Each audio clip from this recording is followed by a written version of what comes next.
But I like the bit about boundaries too, like boundaries and making sure you're on the top yeah, of the list.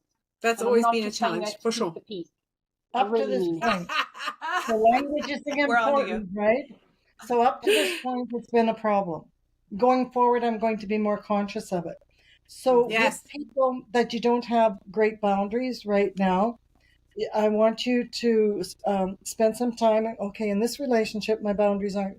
And maybe you have a conversation with them and say, you know, I'm doing some Enneagram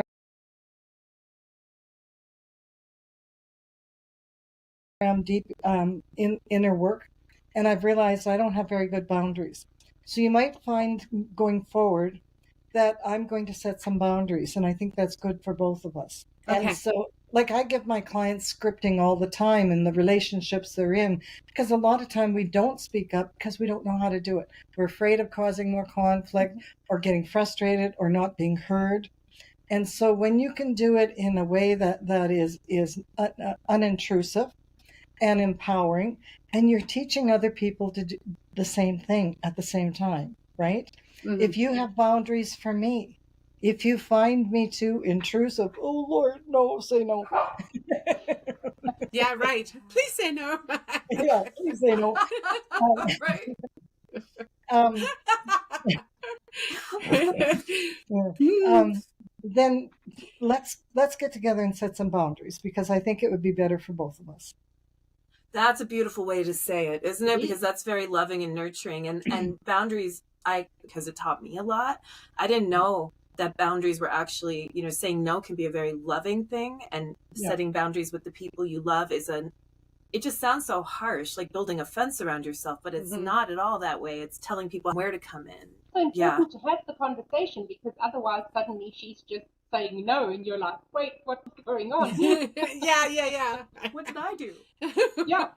See, a lot of times when we set boundaries, we're not comfortable doing it. So we come in, I'm going to be setting these boundaries now, and I'm going to be doing this and that. So watch your tone, and watch the words you use. Soften your voice, soften your tone, and say, I'm learning about myself. You might have noticed this. I don't have very great boundaries. And for me, I need, for my own inner work, I need to start setting boundaries. So I'd love it if we could sit down and create some boundaries together.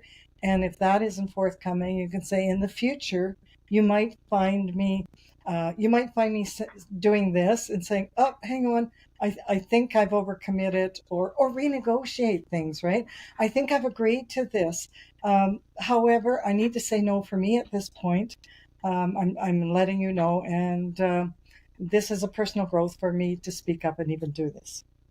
So other people learn from you when you're doing it as well. Love that. Thank you for teaching us how to use our voice in that way, Eileen, because that was really beautiful. And Yeah. I like this, thank you. I need to say no for me, especially after you have that conversation with people that you love. They'll understand what that means and not take it personally. And you Definitely. know what? People go, wow, gee, maybe I could do that too, right? People learn from you when you're empowering yourself, or they admire you or respect you, whereas before they might not have, especially in the workplace, right?